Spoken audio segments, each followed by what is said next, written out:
Hello everyone and welcome to the round glass review for the Pentax SMC-FA 50mm f1.4. Let's take apart what that name means. SMC stands for Super Multi-Coated. That's the 7-layer coating system that Pentax used on lenses, and according to Google AI, it's made of microscopically thin layers of vaporized atomic particles of Monday, Tuesday, Wednesday, Thursday, Friday, Saturday, and Sunday are the names of the days of the week, and some have interesting name origins. Would you like me to read more? And I need to start proofreading what Google AI tells me before I copy and paste it into these scripts. The FA indicates that this is an autofocus lens, that's the F portion of it, with an automatic aperture that communicates with the camera via electronic contacts, that's the A portion. The lens arrived in 1991 alongside the Z10, which, honestly, is not a camera that I would have thought would include a 50mm 1.4 lens. The typical uses for this lens will include general use as well as low-light use, such as concerts, astrophotography, and so forth. But because this lens is made of engineered plastic, it will be a very light autofocus option, and the small size also means that it can be carried quite easily. For your bottom line up front, this lens was the first of the Pentax current generation of small 50mm lenses to use this optical design. As of this video's release in 2024, the HD and Classic lenses that Pentax offers of this spec use this optical design. The SMC-M and SMC-A versions used an older 7.6 double gauze design. Now, honestly, to my eyes, I don't see an optical performance improvement with this lens versus the older in a test environment. I do see a substantial improvement in real-world use with this lens, and it's a staggeringly good performer with significant performance improvements versus the previous designs when compared in a real-world setting. Your focal length and angle of view are 50mm and 46.8 degrees on full frame, 75 and 31.6 degrees on APS-C. The aperture range is 1.4 through 22. Element and group count are 7 and 6. Design type double gauze. Filter size 49mm. Closest focus is 0.45 meters, which in the US is 10 rack units, and that means you can fit a boatload of neatly bundled AV cables in the span of this lens's minimum focus distance. The drive type is both autofocus and manual focus, with the autofocus being screw drive. The native mount is Pentax K, the AF variation. The dimensions are 65mm by 37mm, and the weight is 220 grams. This lens, to my eyes, more than the other Pentax 50mm f1.4 lenses that I've used, delivers beautifully in black and white. The only other 50mm f1.4 Pentax lens that comes close is a Takumar with the elements stained yellow by radiation. In that latter lens case, the yellow staining on the elements delivers a contrast enhancement that benefits black and white photography. This lens's black and white performance is so close to that quality that the only factor that makes this one better is the staggeringly better optical performance in terms of sharpness and image rendering than the old Takumars.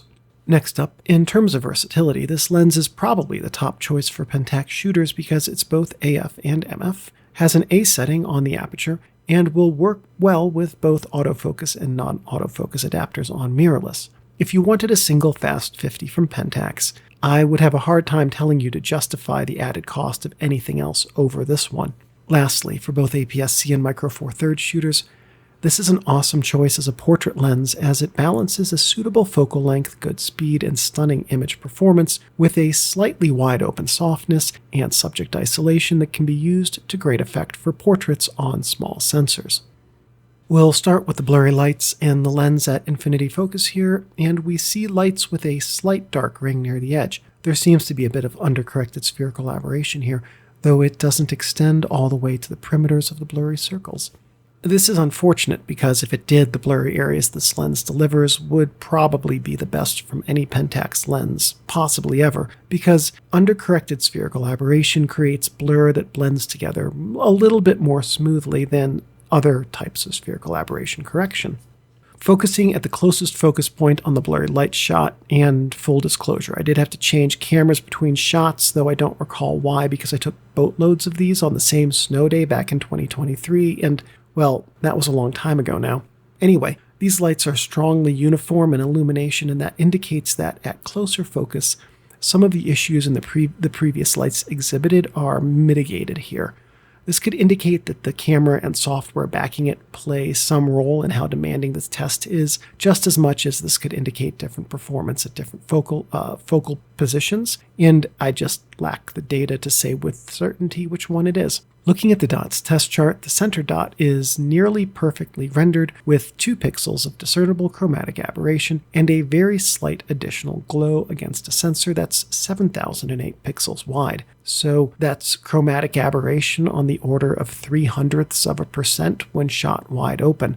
That's pretty incredible for a lens that's old enough to hear the music it grew up with on the classic rock station.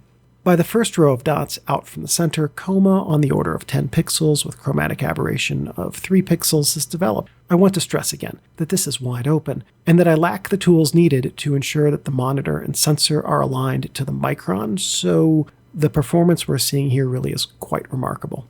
Corner performance around the image varies by corner, and the culprit seems to be a bit of misalignment in either the monitor or possibly a lens element. I'll defer to the lower left corner of the sample shots and call that one the most accurate because I believe it most accurately represents the lens's overall performance, as the monitor's pixels here are most sharply rendered in that corner. What we see in that corner is a thin chroma blur that's been warped by projection angle, as well as some chromatic aberration and possibly some very slight sagittal astigmatism. Overall, the total blur in the lower left corner is 50 pixels from wingtip to wingtip, and that's just not very much. Breathing is more noticeable than I had expected and could easily be jarring in either still shifts or motion across a short focus throw at closer focus points. This will not improve with longer focus shifts. The aperture is stepped and half-stop detents that are hard to shift in and out of, so in-shot aperture changes are not likely to be viable with this lens. The front element is non-rotating but does move in and out by 9.5mm across the focus range. The focus throw is hard to gauge exactly because of the lens's design, but it's about 120 degrees, and the focusing ring is thin and just on the front of the lens, and it's really not ideal for manual focusing this lens at all, either with video or still. Focus damping is non-existent because this is an autofocus lens designed primarily, if not solely, for autofocus camera use with still images. The focusing ring spins too freely and easily to be used well for any sort of manual focus control. The autofocus effect on audio will be present and strong, as this is a screw drive autofocus lens, and also the autofocus gearing in this lens creates a whine when manually focused, so there's really no way to use this lens with on-camera audio without causing issues for your audio if you want to change focus. Sharpness is excellent at each aperture, and this lens delivers well in that regard. The build quality is good, though I am not a fan of the handling. I do not like the thin focusing rings used in the 90s, nor do I like the way that this lens's aperture ring feels as though it sticks in place, and once it does start moving, it can easily be adjusted past the intended aperture. This lens was designed to be used with on-camera controls, and if you do that exclusively, you will be much happier with it.